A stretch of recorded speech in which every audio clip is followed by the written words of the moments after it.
Sir మేము అధికారంలోకి వచ్చాక వాలంటీర్లను తీసుకుంటాం, వాళ్ళ శాలరీ 10,000 వరకు చేస్తామని చెప్పేసి చంద్రబాబు నాయుడు గారు అప్పట్లో హామీ ఇచ్చారు సార్.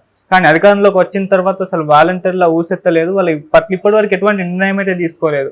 అయితే దీని పట్ల ఇప్పుడు వాలంటీర్లు అందరూ తిరుగుబాటు చేయబోతున్నట్టుగా వార్తలు వస్తున్నాయి. వాళ్ళు కూడా అంటే చంద్రబాబు నాయుడు ఒక వార్నింగ్ ఇచ్చినట్టు 27వ తారీఖు దాకా ఏదో ఒక నిర్ణయం తీసుకోండి, లేదంటే మేము పెద్ద ఎత్తున తిరుగుబాటు చేస్తామని అంటున్నారు. మరి ఏం చేసే ఛాన్స్ ఉంది? మరి ఇప్పుడు చంద్రబాబు నాయుడు గారు ఏ విధంగా రియాక్ట్ అవుతారు వాలంటీర్ల పట్ల? ఈరోజు వాలంటీర్లు చంద్రబాబుకు ఒక అల్టిమేటం జారీ చేశారు. అదేంటంటే 27వ తేదీ క్యాబినెట్ మీటింగ్ జరుగుతుంది. 27వ తేదీ జరిగే క్యాబినెట్ మీటింగ్లో మాకు సంబంధించి నిర్ణయం తీసుకోకపోతే మేము 31వ తేదీ విజయవాడలో రాష్ట్ర కార్యవర్గ సమావేశం ఏర్పాటు చేసుకొని ఆ కార్యవర్గ సమావేశంలో నిర్ణయాలు తీసుకొని రాష్ట్ర వ్యాప్త ఉద్యమాలు చేపడతాం అనే ఒక అల్టిమేటం ఇచ్చారని చెప్పచ్చు. ఎందుకంటే ఇప్పటివరకు వాళ్ళకు హోప్తో అయితే ఉన్నారు. ఎందుకంటే వీళ్ళు తెలుగుదేశం కూటమి ప్రభుత్వం వాళ్ళని రకరకాల కన్ఫ్యూజ్ చేస్తూ వచ్చింది. ఫస్ట్లేమో చంద్రబాబు వాలంటరీ వ్యవస్థ మీద చాలా తీవ్రమైన కామెంట్లు చేశారు. వీళ్ళేంది ఇది గోనె సంచులు మోసే ఉద్యోగం, అదేం ఉద్యోగం, ఆడవాళ్ళు లేని టైంలో పోయి మగవాళ్ళు లేని టైంలో ఆడవాళ్ళు ఇంట్లో ఉంటే వీళ్ళు పోయి తలుపులు తడుతున్నారు అనేది ఆయన కామెంట్ చేశాడు. దాని తర్వాత పవన్ కళ్యాణ్ ఇంకా ఎక్స్ట్రీమ్గా వెళ్ళిపోయి అసలు 30,000 మంది అమ్మాయిలు మిస్సింగ్కి వాలంటీర్లే కారణం, వీళ్ళే డేటా కలెక్ట్ చేసి సంఘ విద్రోహ శక్తులకు ఇస్తున్నారు అని చెప్పారు. సో వీటి పట్ల తీవ్ర వ్యతిరేకత వచ్చింది. జగన్ ఎఫెక్టివ్గా వాలంటరీ వ్యవస్థను ప్రజలకు అనుకూలంగా వాడుకున్నాడు. అది రివర్స్లో డబుల్ ఎడ్జెడ్ వెపన్ లాగా జగన్కు కూడా ఉపయోగపడింది అనేది వాస్తవం. సో ఖచ్చితంగా వాలంటీర్ల వల్ల వాళ్ళల్లో ఎన్ని లోపాలన్నా ఉండొచ్చు, ఏ వ్యవస్థలైనా. ఇప్పుడు లాయర్లు అందరూ మంచివాళ్ళు, జర్నలిస్టులు అందరూ మంచివాళ్ళు, డాక్టర్లు అందరూ మంచివాళ్ళు అని మనం జనరలైజ్ చేసి చెప్పలేము. అట్లాగే చెడ్డవాళ్ళని కూడా జనరలైజ్ చేసి చెప్పలేము. ప్రతి వ్యవస్థలో కూడా కొన్ని బ్యాడ్ యాపిల్స్ అంటారు, అలాంటి బ్యాడ్ యాపిల్స్, బ్యాడ్ ఎలిమెంట్స్ ఉంటారు. అలాగే వాలంటీర్లలో కూడా ఉండొచ్చు. అంత మాత్రాన వాలంటీర్ వ్యవస్థను మొత్తమే నెగేట్ చేయడం, దాన్ని వ్యతిరేకించడం కరెక్ట్ కాదు. కానీ వీళ్ళు ఆ పని చేశారు. దాని తర్వాత తీవ్రమైన వ్యతిరేకత రావడం, వాలంటీర్ల ఇన్ఫ్లుయెన్స్, ప్రతి 50 ఇంటికి ఒక వాలంటీర్ ఉంటాడు కాబట్టి వాళ్ళ మీద ఇన్ఫ్లుయెన్స్ ఉంటుందనే విషయం వీళ్ళకి అర్థమయ్యి వీళ్ళు యూటర్న్ తీసుకున్నారు. ఇద్దరు, ఇటు పవన్ కళ్యాణ్ తీసుకున్నాడు, ఇటు చంద్రబాబు తీసుకున్నాడు. పవన్ కళ్యాణ్ నేను అలా చెప్పలేదు ఇలా చెప్పలేదని కవర్ చేసుకున్నాడు. చంద్రబాబు కూడా అసలు నేను వాలంటీర్లకు నాకేం వ్యతిరేకత లేదు, యాక్చువల్గా నేను వస్తే 10,000 ఇస్తానని చంద్రబాబు అనేక దొంగ హామీలు ఇచ్చినట్టుగా ఇంకొక దొంగ హామీ ఇచ్చాడు. ఎందుకంటే ఇప్పుడు మరి 10,000 ఇవ్వాలి కదా, ఇప్పటివరకు దాని మీద లేదు. అసలు వాలంటీర్ని ఇదే పద్ధతిలో కొనసాగిస్తామా లేదని చెప్పకుండా కన్ఫ్యూజ్ చేస్తున్నారు. సో ఒకటేంటంటే అప్పుడు ఏ కండిషన్ లేకుండా మేము 10,000 ఇస్తామని చెప్పాడు. అప్పుడు కూడా చెప్పుండాలి కదా, డిగ్రీ అయిన వాళ్ళకే ఇస్తామని, లేకపోతే వాలంటీర్ల సంఖ్య తగ్గిస్తామని అప్పుడేం చెప్పలేదు ఎలక్షన్ ముందు. ఇవన్నీ ఏంటంటే మనుషుల్ని, ఓటర్లని వెధవలు చేసే కార్యక్రమం ఈ హామీలు అనేవి. ఎందుకంటే ఈ హామీలు ఇచ్చి నెరవేర్చకపోతే వీళ్ళని ఎవడు అడిగేవాళ్ళు లేరు, లీగల్గా వీళ్ళ మీద ఏమి కేసులు ఉండవు. కాబట్టి రాజకీయ నాయకులు ఏం చేస్తారని నోటికొచ్చిన హామీలు ఇచ్చేయడం ఎలక్షన్లలో, తర్వాత అవి నెరవేర్చలేక వాటిని ఎట్లా డైల్యూట్ చేయాలి, ఎట్లా ఎస్కేప్ అవ్వాలి అనేది చేయడం. చంద్రబాబు అయితే ఆయన ఎప్పుడు కూడా ఓపెన్గానే చెప్పేస్తాడు, డబ్బులు లేవని చెప్పేస్తాడు. ఖజానాలో డబ్బులు లేదనేది అంతకుముందు తెలియదా ఆయనకి? ఏంటంటే బ్రహ్మాండమైన సపోర్ట్ సిస్టమ్స్ ఉంటాయి కాబట్టి ఆయన ఏం చెప్పినా అది కరెక్ట్ అని నమ్మించే కార్యక్రమం అందరూ చేస్తారు. అలాగే వాలంటీర్ వ్యవస్థ మీద కూడా ఆయన భయంకరమైన అనేక యూటర్న్లు తిరిగి ఫైనల్గా ఇప్పుడు పెండింగ్లో పెట్టేశారు. అంతకుముందు ఏమన్నారు, వాలంటీర్లకి డిగ్రీ ఉంటే వాలంటీర్లని తీసుకుంటాం, డిగ్రీ లేకుండా అని అన్నారు. అట్లాగే ఏజ్ని లిమిట్ చేశారు. దాని తర్వాత 50 ఏళ్ళకి కాదు, ఒక ఊరికి లేకపోతే సచివాలయానికి ఒకరు ఉంటారు, ఇలాగంతా చెప్పారు.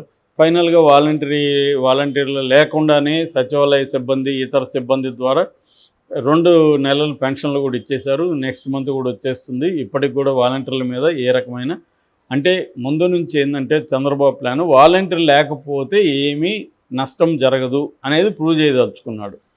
సో వాలంటీర్లు వెళ్ళి ఇళ్ళకి డబ్బులు ఇచ్చేది, వాలంటీర్లు వెళ్ళి రేషన్ ఇచ్చేది, ఇవన్నీ తీసేశాడు.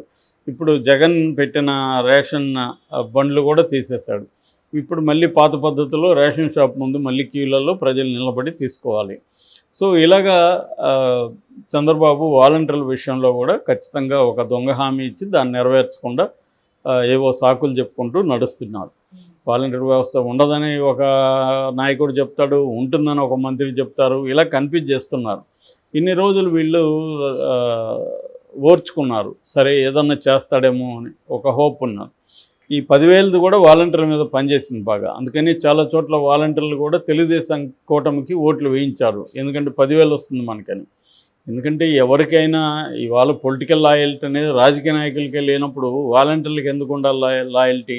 జగన్ 5,000 ఇచ్చాడు, చంద్రబాబు 10,000 ఇస్తాడు. డబ్బులు శాలరీ వస్తుందంటే ఎవరికి మాత్రం ఇష్టం ఉండదు. అందువల్ల వీళ్ళు వాలంటీర్లు అందరూ కూడా చంద్రబాబుకి అనుకూలంగా ఓట్లు వేయించారు. ఇప్పుడు చంద్రబాబుకి ఇది ముందే తెలుసు, వీళ్ళని మనం కంటిన్యూ చేయమని తెలిసే ఆయన హామీ ఇచ్చి మోసం చేద్దామని హామీ ఇచ్చాడు. క్లియర్గా డౌట్ ఏం లేదు దాంట్లో. అది అప్పుడు వైసీపీ వాళ్ళు చాలామంది చెప్పారు కూడా, కానీ నమ్మలేదు. ఎందుకంటే ఇక్కడ ఇటు కర్ణాటకలో కానీ తెలంగాణలో కానీ వీళ్ళ హామీలు ఎలా డైల్యూట్ చేస్తున్నారో చూస్తున్నాం మనం.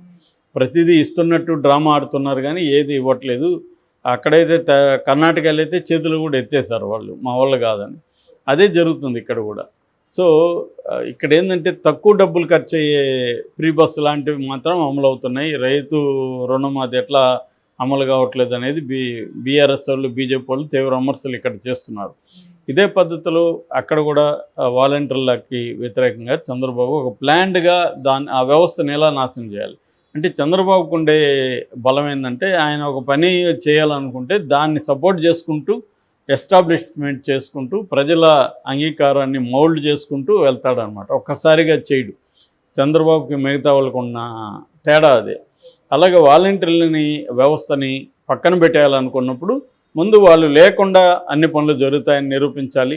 వాలంటీర్ల వ్యతిరేకంగా కథనాలు క్రియేట్ చేయాలి. ఈ మెథడ్లో వాలంటీర్ల మీద కన్ఫ్యూజ్ చేయాలి. ఇవన్నీ చేసుకుంటూ జనాల్లో మెల్లగా ఇంక వాలంటీర్ వ్యవస్థ ఉండదులే అన్నది ఒకటి క్రియేట్ చేసేసి అప్పుడు అనౌన్స్ చేయాలి. ఇది చంద్రబాబు ఒక స్ట్రాటజీ. ఇది ప్రతి దాంట్లోనూ మనం గమనిస్తే ఈ ప్యాటర్న్ కనిపిస్తుంది. ఇప్పుడు దీంట్లో కూడా ఇదే ప్యాటర్న్లో వెళ్తున్నాడు. సో దీన్ని వాలంటీర్లు ఓపికగా ఎదురు చేస్తారు. ఇప్పుడు వాళ్ళకి ఒకటే మార్గం, ఉద్యమాలు చేయాలి. ఇప్పుడు మళ్ళీ వాళ్ళకి వైసీపీ అవసరమైంది. వైసీపీ తప్ప వాళ్ళకి ఇంకెవరు కూడా ఉద్యమంలో కలిసి వచ్చేవాళ్ళు లేరు. ఎందుకంటే ఈమె ఏదన్నా స్టేట్మెంట్ ఇస్తుంది తప్ప ఉద్యమాలు చేసే, ఈ ప్రభుత్వానికి వ్యతిరేకంగా ఉద్యమాలు చేసే పరిస్థితిలో షర్మిల లేదు. ఇప్పటివరకు ఆమె ఏ రకంగా కూడా రాలేదు. ఇంకా సిపిఐ కమ్యూనిస్టులు తోక పార్టీలుగా మారిపోయి చాలా కాలమైంది. వాళ్ళు కూడా ఉద్యమాలు చేసే వ్యవహారం లేదు.